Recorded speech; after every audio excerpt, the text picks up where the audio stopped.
আউযু বিকালিমাতিল্লাহি তাম্মাহ মিন কুল্লি শাইতানিন ওয়া হাম্মাহ ওয়া মিন কুল্লি আইনিন লাম্মাহ। এই দোয়াটা পড়ে বিশ্বনবী হাসান হোসেনকে ফু দিতেন। বিশ্বনবী তাবিজ দেখলে ছিঁড়ে ফেলতেন, সাহাবারা তাবিজ দেখলে ছিঁড়তেন, আর আমরা তাবিজ ঝুলাই। তাবিজ আপনার কিচ্ছু করতে পারে না, করতে পারে কে? আল্লাহ। কোরআনের আয়াত দিয়ে তাবিজ দেয়া যাবে কিনা এটা একটা ইখতিলাফি মাসালা, কিন্তু নিরাপদ হচ্ছে আপনি তাবিজের কাছেই যাবেন না, আপনি ঝাড়ফুঁক করবেন। আপনার রাত্রেবেলা জিনে ধরে যাতে আপনি সূরা ফালাক সূরা নাস পড়ে ফু দেন, আয়াতুল কুরসি পড়ে ফু দেন, জিনের বাদশাও দিবে দৌড়, ঠিক কিনা? এজন্য আয়াতুল কুরসি পড়বেন, সূরা ফালাক নাস পড়বেন। লাবিদ ইবনুল আ'সাম ইহুদিদের মিত্র বিশ্বনবীকে ব্ল্যাক ম্যাজিক করলো। 4 মাস বিশ্বনবী অসুস্থ, নড়তে চড়তে পারে না। বিশ্বনবী 4 মাসে তাবিজ ঝুলায় নাই। 4 মাস পরে সাইয়েদনা জিব্রাইল সূরা ফালাক সূরা নাস নিয়ে নাজিল হয়ে যায়। 2 সূরার মধ্যে 11টা আয়াত। বিশ্বনবীর নিয়ে একটা কুয়ার কাছে যে সাইয়েদনা জিব্রাইল বললেন, ও নবী, কুয়ার ঢাকনা তোলেন, দেখবেন একটা চিরুনি আছে। ওই চিরুনির ভিতরে বিশ্বনবীর দাড়ি আর চুল নিয়ে এই লাবিদ ইবনুল আ'সাম ইহুদিদের মিত্র 11টা গেট মেরেছে। কয়টা? বিশ্বনবী বললেন, ও নবী, একটা করে গেট খোলেন আর পড়েন কুল আউযু বিরাব্বিল ফালাক। একটা করে আয়াত পড়েন, আপনারে সুস্থ করে দিবে কে? আল্লাহ। এজন্য সূরা ফালাক সূরা নাস পড়ে ফু দিবেন। জিন ভূতের অশরীরী কোনো আত্মা যদি আপনার উপর আসর করে, আসর মুক্ত করে দিবে কে? আল্লাহ। এরপরে হাতের মধ্যে আজমির শরীফের সুতা বাঁধে, সাদা আর লাল কালারের, দেখছেন? আপনাদের এলাকায় তো নাই না? আছে আছে আছে। খবরদার, যুবকেরা যদি হাতে থাকে ছেড়ে ফেলো। এটার উপর তাওয়াক্কুল করবা না, তাওয়াক্কুল করবা কার উপরে? পরীক্ষার রাতে দেখলাম এক ছেলে আজমির শরীফের সুতা নিয়ে ঘুরে, কিরে পরশ না কেন? কই যে সুতা আছে, সুতা আমার এ প্লাস কে ঠেকাইবো, কে ঠেকাইবো? এই যে সুতা দিয়ে এ প্লাস পামো। সুতা এ প্লাস দিবে? আপনাকে পড়তে হবে, প্রিপারেশন নিতে হবে, আর তাওয়াক্কুল করতে হবে একজনের উপর। তিনি কে? আল্লাহ। আরো জোরে বলেন, তিনি কে? আল্লাহ। এজন্য এগুলোর উপর কোনো বিশ্বাস নাই। রাশিফল বিশ্বাস করা যাবে না, গণক বাবার উপর বিশ্বাস করা যাবে না, হাতের রেখার উপর বিশ্বাস করা যাবে না, কারণ হাতের রেখার মধ্যে কোনো ভাগ্য থাকে না। ভাগ্য তো তারও থাকে যার হাত থাকে না। হাত নাই পা নাই এরকম বিকলাঙ্গ মানুষ পৃথিবীতে আছে না নাই? তো যে লোকটা হাত ছাড়া জন্মালো, ওর ভাগ্য আছে না? সুবহানাল্লাহ পড়েন। একটু চিন্তা করলেই আপনি সব টের পাবেন। এরপরে খবরদার, ইঁদুরের কাছে দাঁত চাওয়া যাবে না। নাকি চাইবেন? এলাকায় আছে দাঁত পড়ে গেলে ইন্দুরের গর্ত খুঁজে, যে বলে, ইন্দুর মামা, আম্মাই কইছে আমনে নাকি আমার বড় মামা, আমার মোটা দাঁত নিয়ে আপনার চিকন দাঁত দেন। মানুষের রুচি কত নিচের দিকে নামলে আশরাফুল মাখলুকাত হয়ে ইঁদুরের গর্তের কাছে যে দাঁত চায়। ও মিয়া, দাঁত নেয় কে? দাঁত দেয় কে? এজন্য চাইবেন কার কাছে? এরপরে দেখবেন ট্রাকের পিছনে পুরান জুতা আছে না নাই? আমি তো বিভিন্ন জায়গায় রাতে রাতে ঘুরি, প্রায় দেখি লরি ট্রাক গুলোর নিচে, পুরাতন যে বাসগুলো আছে এগুলোর নিচে ছিঁড়া জুতা। কেন? বাসওয়ালারা বলে, হুজুর বদ নজর থেকে বাঁচার জন্য, হুজুর মুখ লাগে, মুখ লাগে। তো কি হয়েছে? কয় পুরান জুতা ঝুলাইলাম, যেটা মুখ লাগাইছে ওর গালে যায় আমার ছিঁড়া জুতা যায় পড়ছে। পড়ছে পড়ছে না। তো আপনি আপনার ট্রাক বাঁচানোর জন্য আপনি তাওয়াক্কুল করলেন ছিঁড়া জুতার উপর। আপনার ট্রাক বাঁচবে কেমনে? এটা তো রাস্তায় আপনি অ্যাক্সিডেন্ট করে মরবেন, এমনি তো আপনি মরবেন, ঠিক কি না? তাওয়াক্কুল হবে একজনের উপর, তিনি কে? আল্লাহ।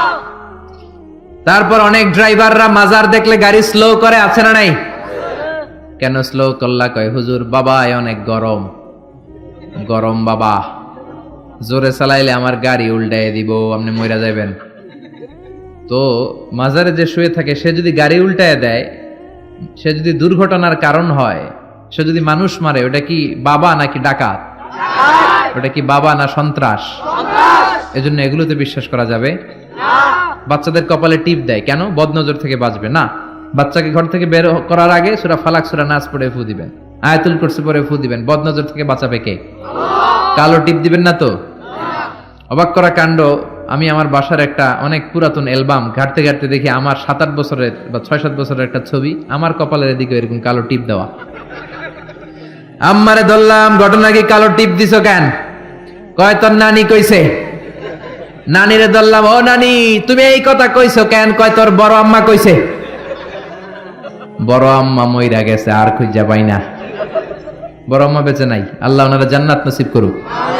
তো আগে এই যে নানি, বড় মা, দাদি এরা যা বলতো এটাই ছিল রেফারেন্স। এখন আমরা কোরআন থেকে শুনি, কোরআন থেকে মানি, ঠিক কিনা? এরপরে বলে পরীক্ষার দিন সকালে ডিম খাওয়া যাবে না। তার মানে একবার 100-এ কমন পড়ছে ওনাদের। সবার হাসি দেখে মনে হচ্ছে 100-এ 100 কমন। সদর দক্ষিণে এটা ঘরে ঘরে আছে না? ভুয়া কথা। আমি যতবার ডিম খেয়ে গেছি ততবারই ফার্স্ট পরীক্ষায়। ইচ্ছা মতো ডিম খেয়ে যাবা, পরীক্ষায় ফার্স্ট বানাই দিবে কে? এরপরে বলে খবরদার জট কলা খাবি না।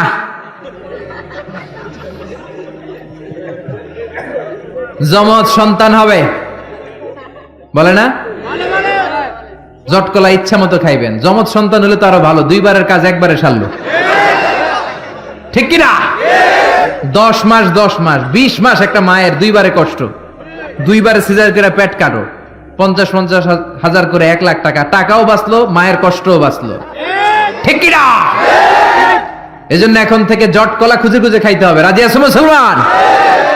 এরপরে কয় হাত চুলকালে টাকা আসে, বলে কি বলে না? আবার বলে তোর মাথার মধ্যে 2 গিট, তোর বিয়া হইব 2টা, বলে বলে। এজন্য সাইয়েদনা লোকমান ছেলেরে সাবধান করে দিলেন, লা তুশরিক বিল্লাহি ইন্নাশ শিরকা লাযুলমুন আযীম। খবরদার আমার কলিজার টুকরা বাজান, শিরক করো না। এই যেগুলো বললাম এগুলো কইরো না বাবা, এগুলো করা যাবে না। মুসলমান এগুলোতে বিশ্বাস করে না, এগুলোর উপর তাওয়াক্কুল করে না। মুসলমান তাওয়াক্কুল করে একজনের উপর, তিনি কে? আল্লাহ।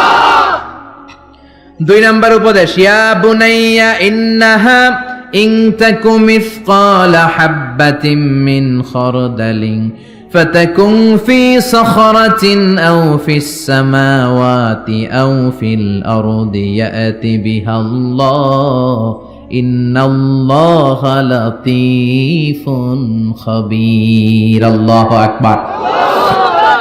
10টা শুনবেন তো? মনে মনে কইতেছে হুজুর যেমনে ধরছে টাইট কইরা সারা রাত নিয়ে ফেলবে না, অল্প কয়েক মিনিটে শেষ করে দিব, আর লম্বা করব না, অনেক কষ্ট হচ্ছে আমি বুঝতেছি। 11:30 বাজে। 2 নাম্বার উপদেশ, ইয়া বুনাইয়া, ও আমার সন্তান, তুমি যদি সামান্য কোনো ভালো কাজ করো কিংবা যাররা পরিমাণ পাপ কাজ করো, এটা আকাশে উঠে করো কিংবা পাহাড়ে ঢুকে করো কিংবা জমিনের ভেতরে লুকিয়ে করো, কেউ দেখে নাই, দেখেছে কে? আল্লাহ। কেউ যেটা দেখে না দেখে কে? আল্লাহ। কেউ যেটা শোনে না শোনে কে? আল্লাহ। কেউ যেটা বোঝে না বোঝে কে? ইন্নাল্লাহা লাতীফুন খাবীর, তিনি সূক্ষ্মদর্শী। এখান থেকে পিছনে সিপাই কি হইতেছে আমি দেখি না, কিন্তু দেখে কে? আল্লাহ। প্যান্ডেলের উপরে কি হচ্ছে আমরা দেখি না, দেখে কে? আল্লাহ। বাংলাদেশের ওই প্রান্তে রোহিঙ্গাদের সাথে কি আচরণ হচ্ছে কেউ দেখে না, দেখে কে? আল্লাহ।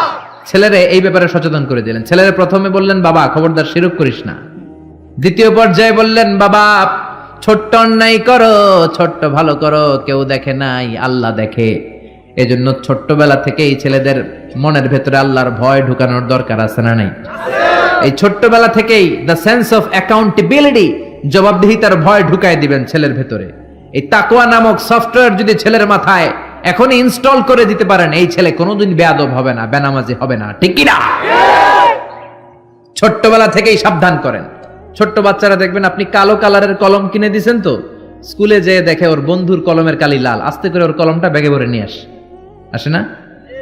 আপনি এক ধরনের রাবার কিনে দিয়েছেন, এটা ভালো লাগে না, ওর বন্ধুরটা ভালো লাগছে, ব্যাগে ভরে নিয়ে আপনি শিখান বাবা, কারো পারমিশন ছাড়া কোনো জিনিস যদি নাও এটাকে চুরি বলে, কেউ দেখে নাই কিন্তু দেখছে কে? আল্লাহ। খবরদার কারো জিনিস না বলে নেওয়া যাবে না। আপনার ছেলে রাস্তা দিয়ে হাঁটে, 500 টাকার নোট পেয়েছে, শিখায় দিবেন খবরদার যত বড় টাকার নোট পরে থাকুক হাত দেওয়া যাবে না। ছেলেরে শিখায় দেন রাস্তা দিয়ে হেঁটে যাচ্ছ, আম বাগানে আম পেকে আছে, টুক করে একটা আম ব্যাগে করে নিয়ে আসছো, কেউ দেখে নাই, দেখেছে কে? আল্লাহ। শিখাবেন এগুলো, ছোট্টবেলা থেকে শিখাবেন। জবাবদিহিতার ভয়, তুমি যাই করেছো কিয়ামতের দিন এটার হিসাব আছে না নাই? 3 নাম্বার উপদেশ, ইয়া বুনাইয়া আকিমিস সালাতা ওয়া আমুর বিল মা'রুফি ওয়ানহা আনিল মুনকার। ইয়া বুনাইয়া, ও আমার বাজান, ও আমার সন্তান, আকিমিস সালাহ মানে কি? সালাতে কায়েম করো, সালাতে কায়েম করো, হবে সম্মানী তুমি, হবে জান্নাতি তুমি, হবে সম্মানী তুমি, হবে জান্নাতি তুমি। দিবে কাল হাসরে শীতল ছায়া আরশে আজিম, রাব্বিয়াল আলা রাব্বিয়াল আযীম। আল্লাহু আকবার।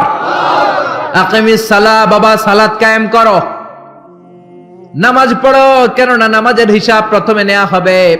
আউয়ালু মা ইউহাসাবু বিহিল আবদু ইয়াউমাল কিয়ামাতি আস-সালাহ।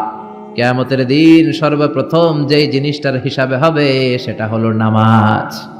ফাইন সলুহাত সলুহা সাইরু আমালি। নামাজের হিসাব যদি সহজ হয় পুরো আমলনামাটারে সহজ করে দিবে কে? আল্লাহ। ওয়া ইন ফাসাদাত ফাসাদা সাইরু আমালে। নামাজের হিসাব যদি গন্ডগোল লেগে যায় সব গন্ডগোল পাকায় দিবে কে? আল্লাহ। এজন্য ছেলেরা ছোট্টবেলা থেকেই নামাজ শিখাবেন। রাজি আছেন তো? তাহলে সাইয়েদনা লোকমান প্রথমে বলল বাবা শিরক করবি না, তারপরে বলল বাবা যাই করো না কেন কেউ না দেখুক, দেখে কে? তারপরে বলল বাবা সালাত কায়েম করো। কি কায়েম করো? বিশ্বনবী বললেন মুরু সিবিয়ানাকুম বিসসালাতি ওয়া হুম সাব'উ সিনিন। ছেলের বয়স যখন 7 হয় নামাজের আদেশে দাও। ওয়াদরিবুহুম আলাইহা ওয়া হুম 10 সিনিন। 10 বছর বয়স হলে নামাজের জন্য শাসন করো। ঠিক কি না? বয়স যখন 7 শাসন করবেন না, বলবেন বাবা নামাজে যা, সাথে করে নিয়ে যাবেন। অবশ্যই বাচ্চাদেরকে মসজিদে নিয়ে যাবেন। আমাদের বাংলাদেশে বাচ্চা নিয়ে মসজিদে ঢুকতে দেয় না। কিছু মুরব্বীরা চাইত্যা ওঠে, কিছু মুরব্বীরা রেগে যায়। এই মুরব্বীরা ওই বাচ্চার বয়সে মসজিদের দিকে পয়রা পিছলা খাইয়া পড়েও নাই। ঠিক কি না? কিন্তু বাচ্চা দেখলে ধমকায়। পৃথিবীর কোন দেশে বাচ্চা মসজিদে ঢুকলে ধমকায় না। বাচ্চারা খেলা করতেছে, আওয়াজ করতেছে, কেউ কিছু বলে না। একটু ডেকে বলে দুষ্টামি করো না, ওই পাশে যাও, আস্তে আস্তে খেলো, ডিস্টার্ব যাতে না হয়। কিন্তু বাংলাদেশে ছোট্ট বাচ্চা নিয়ে ঢুকলেই বিপদ। লাফ দিয়ে ওঠে মুরব্বীরা। ও আমার মুরব্বী বাজানেরা, ছোট্ট বাচ্চা দেখলে ধমকাবেন না। আজকে ধমকে যে বের করে দিলে না আর ভিতরে ঢুকবে না, বাইরে সাদাবাজি করবে, রংবাজি করবে। ঠিক কিনা? ঢুকতে দেন, অ্যাকোমোডেট করেন, যত বেশি অ্যাকোমোডেট করা যায়। মহিলাদেরকে মসজিদে ঢুকতে দিবেন। বিশ্বনবী ঈদগাহে আসতে বলেছেন মহিলাদেরকে। হায়েজওয়ালি মহিলারাও যেন আসে, ওন্না না থাকলে আরেক মহিলা থেকে ওন্না নিয়ে যেন আসে। জুমার নামাজে, ঈদের নামাজে মহিলাদের আসতে হবে যদি জায়গা থাকে। কিন্তু ওয়াক্তিয়া নামাজগুলো মহিলারা ঘরে পড়বে। মহিলারা ঘরে নামাজ পড়লে ডবল সওয়াব। ঠিক কি না? কিন্তু ঈদের নামাজে, জুমার নামাজে আসার দরকার আছে না নাই? মহিলাদের জন্য আমরা মসজিদে তালা ঝুলালাম, মসজিদে মহিলাদের ঢুকতে দেই না। এজন্য এদেশের নারীরা 2টা জায়গায় বেশি যায়, এক যায় বাজারে, 2 যায় মাজারে। মসজিদে ঢুকতে দেই না, আমরা আটকায় রাখছি। এজন্য ছোট্ট বাচ্চাদেরকে ঢুকতে দিবেন।